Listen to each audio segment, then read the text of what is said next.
So my name is Rijole Bitata, and I have been teaching for quite a while here in this country. I'm trained. I was trained overseas. I was trained in Spain, and my subject specialism was English actually, and over there in Spain, modern foreign languages are a big deal. So it's Yeah. really something that they're pushing forwards. And then I came to this country, and I started teaching in different roles. I did teaching assistant Yeah. roles. I did learning support. I did supply teaching, and then move on into more a class-based job or position. But at the Okay. same time, go ahead. Sorry. No, I was going to say, if we start thinking about your role teaching in the UK, what do you feel like your responsibility is as a black woman teaching in the UK for black I feel, children? well, in the UK, as a black teacher, first of all, you are very kind of confined to what the national curriculum and what the school policies are. But however, as a black teacher, I think you are pretty much in charge of making sure that children of all heritage know of the contribution of black communities Yeah. here in the UK to British society, because I feel that education, how it's taught, is only one-sided. It's just one version, and it tends to kind of shadow and overshadow the contribution of others. And Yeah. it seems as the prosperity and advancements that many people in the UK are enjoying are just due to the efforts of white people basically. And I think Yeah. that narrative has to include others as And, well. and what would you say is your relationship with kind of teaching, and how do you see yourself as a kind of black role model for black kids in school? Because I think growing up for me, I didn't actually have many black teachers, and that was something I really wish I'd had. Do you notice Mhm. that that is a real kind of like bond that you have with kids in that sense? It depends where you go. Yeah. It's very interesting because not just because you can be in a I've noticed that being in predominantly black populated schools, the relationship and the bond with the black children is stronger. But when you go to schools where the population of black children is smaller, the relationship kind of changes. And you can also see how some black children are a bit conditioned about what happens around them. So they will, I remember being in a school one time, is what my white middle class, and I remember this African girl who had an African name, but to fit in, she was allowed herself to be called something else other just to fit in. And it was kind of in that context, seeing me as a black person probably have been uncomfortable to her because it's kind of, you have to, some comedians actually joke about it. How do you have to tone your blackness? Yeah. Because if Yeah. you show too much of it, then you other people around you might say, well, what's wrong with you? And then if you tone it down, it's like, oh, are you acting in a certain way? So Yeah. I think it's positive that children can actually see a black teacher in the classroom, but not only just in physical, but just giving out some contributions there, not Definitely. just the appearance. Because having a black teacher in a classroom, and I've seen it for myself, doesn't mean anything sometimes And if what would they you are say so. are the challenges that you faced as a black teacher? Would you say that there are challenges that you face with other staff that maybe your white counterparts don't face? How would you say that your race fits into your role as a teacher and in the school system? In the school system, I've always been someone that is very interested in what happens outside the school. And I've always tried to bring initiatives into school to benefit, Yeah. children that might not be academically inclined. And I found that the middle management in this case tends to be white, and they are the ones that actually make the decisions. So if I come across with an initiative that could benefit all children, especially thinking about the SEN children, and within that group, you find a lot of black children, bringing something that can enrich and allow them to think outside of the box, and also see that they can succeed in other areas other than the national curriculum and whatever we put them in the class would be beneficial. So it has that has been stopped several times because Yeah. one is time, but then at the same time I feel that um, they are not seeing certain opportunities as a chance to allow children to shine, to shine in a different context. And I think that is a bit dangerous because you are kind of funneling children and you're putting children in a box and you're telling them that this is where you need to function. Yeah. Otherwise, you are either performing below or most of the below or, sometimes above. But I think allowing children that you can be successful in other areas, regardless of what the national curriculum says, regardless of what the school says, is really, really important. So that's why I applaud parents that are Yeah. actually taking the children, to other activities like drama, like swimming, Yes. like Yeah. even if they can do other, starting their own business. Because if you have to rely on schools to shape what success looks like, you are in a, you are in a hard ride. I can tell you that now. Yeah, and if you think about the boxes that you just mentioned, like being put into boxes as a young child, and obviously that prevents your growth and your progression in terms of your development, how would you say how would you say that black children are disadvantaged in terms of how the school system perceives them and then treats them? I think, one of the things about the school system and Black children is that it kinds of, there's no sense of identity. Yeah, So I yeah, think, and that when a child enters school, if you are white, there's a strong sense of your identity. Whereas as a Black child, you start wonder, okay, why is this that way? Why am I not here? Why is this? Why is my country not portrayed here? And I think that question starts to get to gather more.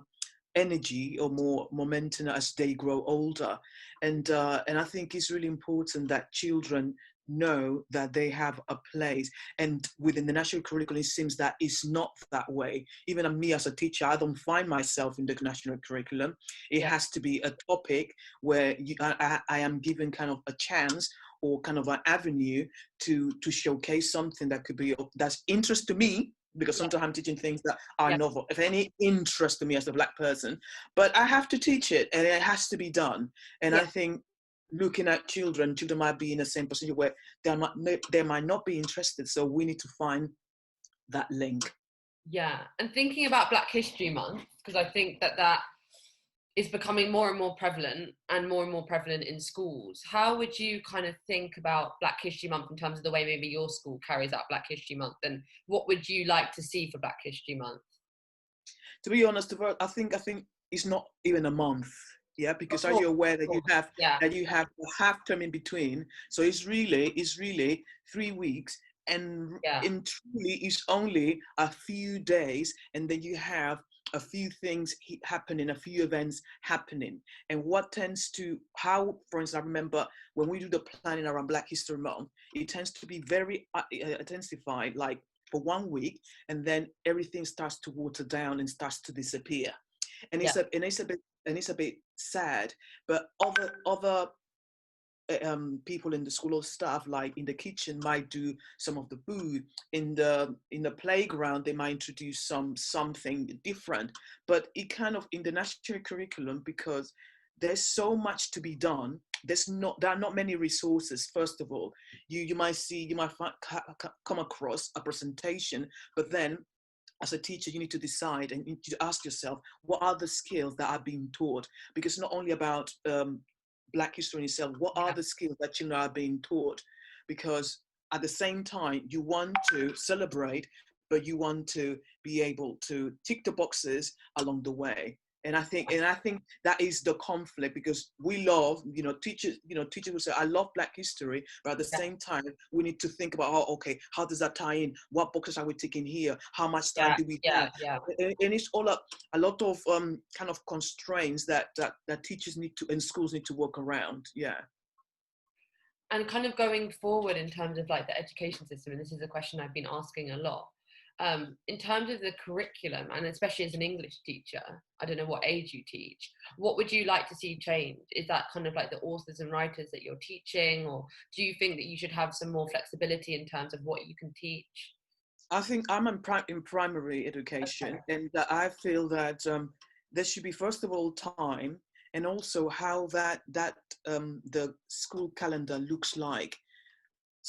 Some schools spend a long time in specific areas like the Romans, and then they divide those topics across the year. So in year one they would do, let's say, the great the Great Fire of London, and then in year three they move on to the how do you call it, the Iron Age or whatever, and then year four they move on to the Romans, and then year five Yeah. is the Vikings. So I think, and then by year six they might see Egypt, but there, along the way there's no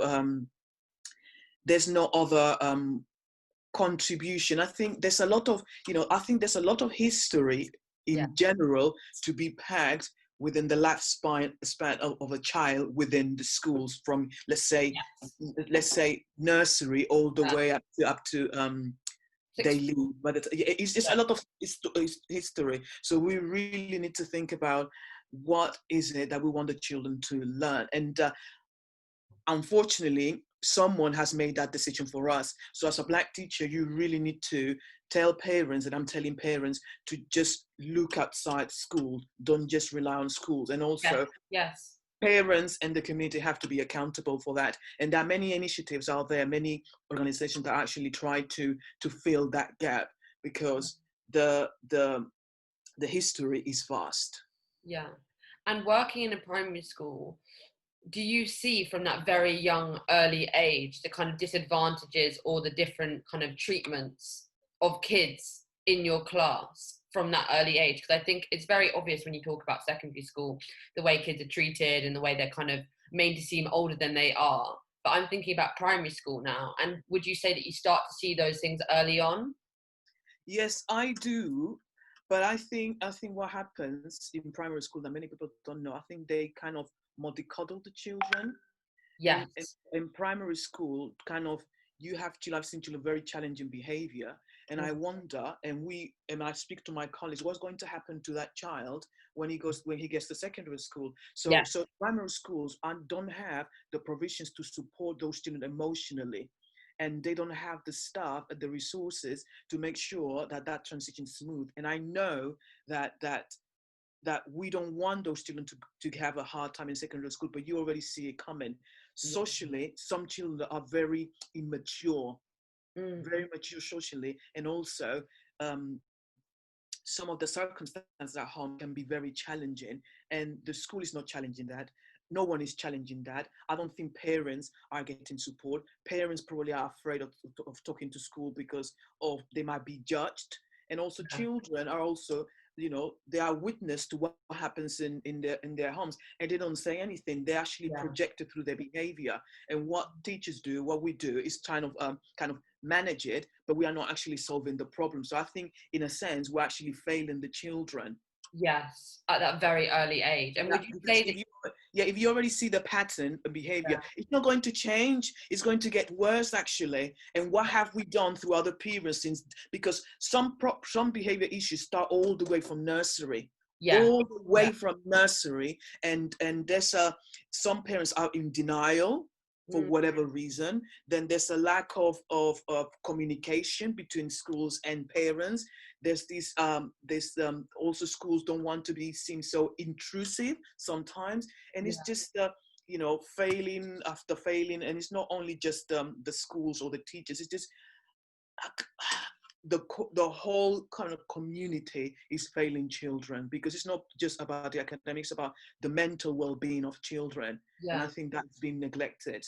And what would you like to see in the Black community in terms of safeguarding those children and kind of like ensuring that they do learn these skills that, like you said, can't always be taught in school and sometimes need to be taught, in a family setting or in a community setting? I think we need to be more accountable, Yeah. whatever your family situation, whether you are a single mother or whether you're a single dad, or whatever the arrangement. I think there has to be a joint effort in protecting children regardless. And I think what happens is that emotions sometimes get the worst out of people, and Yeah. disregard or they neglect children in that process. And I think we need to come together. And also, if you are a parent in certain situations, don't be afraid, reaching out, talking to other parents, because when you go online, when I go online and I go to places like Mannet, you have all the white mothers there talking about, asking stupid questions, but they are relevant to their situation because they are in distress. Yeah. But in my eyes, some of those questions are just, irrelevant. But I think we need to find places where people are not judged and people are open to share their experiences. And I think that actually comes back to a point that I brought up in a previous interview about vulnerability.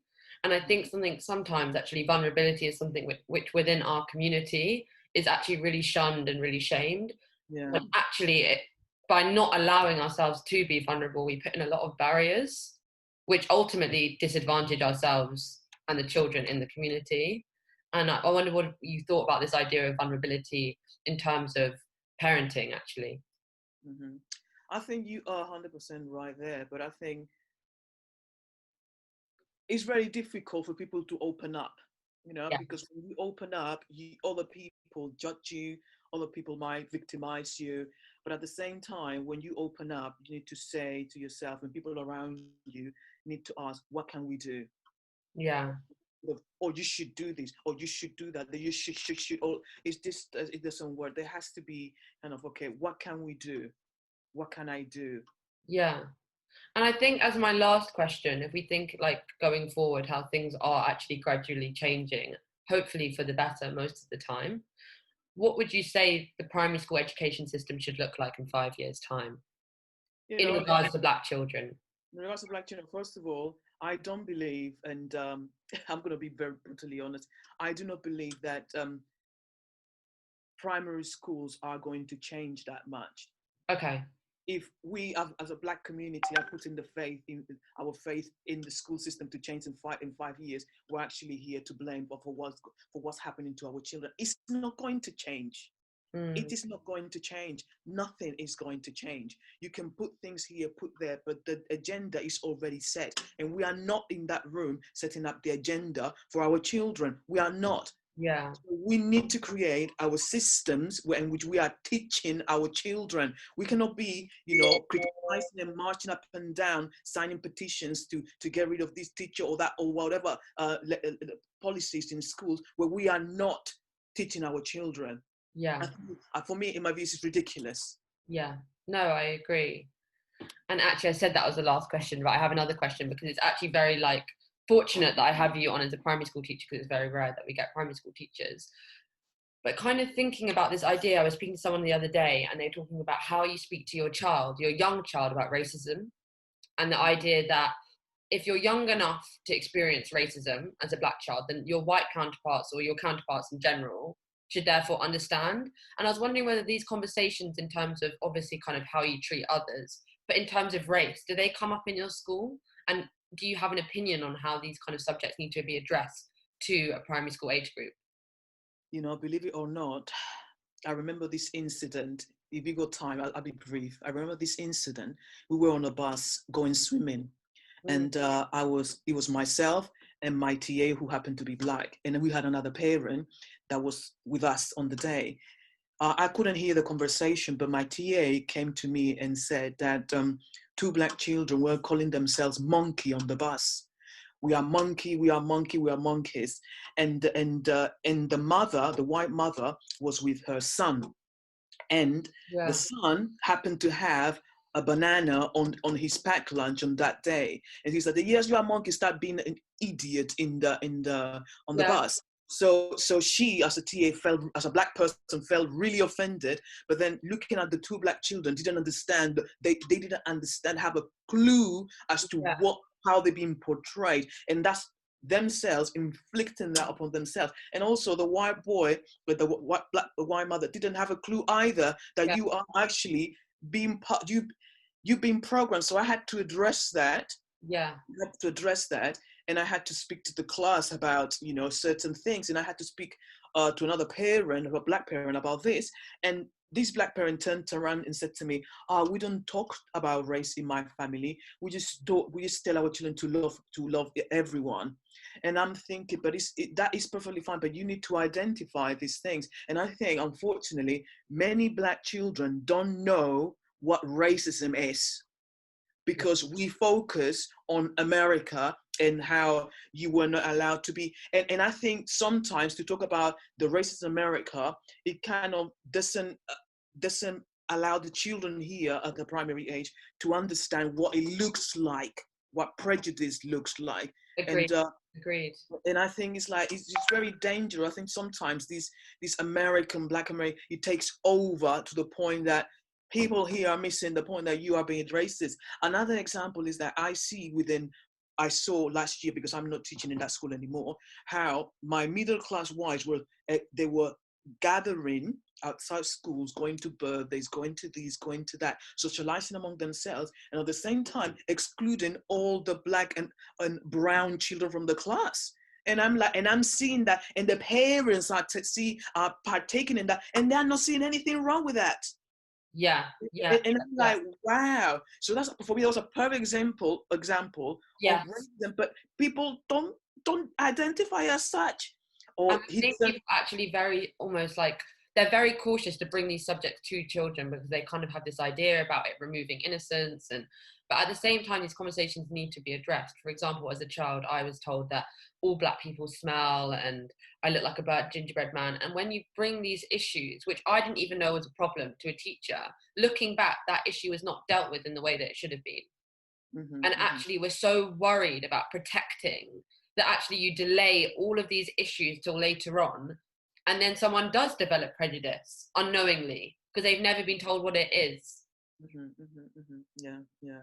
And I think the worst thing is that when you as a black person don't identify those things, the idea That's dangerous. That's incredibly dangerous. the idea of someone throwing a banana. And I had to speak actually to the childminder of one of these of this child who happened to be a black woman. She was horrified because you as a black person, certain things like no. An age. So you still see black children that are kind of in this bubble that they don't understand. Yeah. So you have to explain that to them.